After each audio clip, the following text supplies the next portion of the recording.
For week 5 in the question about liability, in my other medical case management classes, that we've done a lot of research on liability, and liability as a case manager is very important. Liability comes with the company and the facility that you're working with, and it also is relied on you as a case manager. With case management, you're obviously not the nurse or a social worker who also play a large role with the patients, but with liability as a case manager, it's still very important.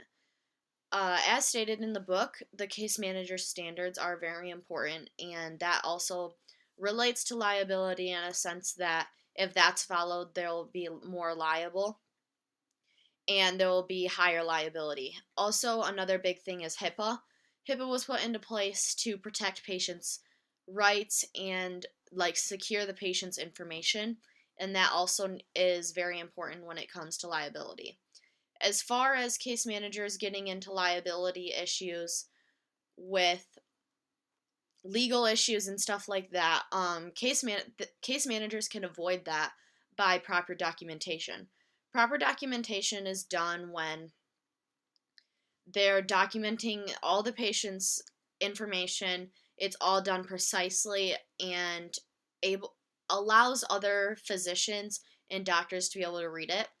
When the case manager does not do that properly, that's when there is legal issues that are created, because if the patient were to go back and look for information and that information is not documented, that's when the case manager gets into legal issues with the patient and it's not liable.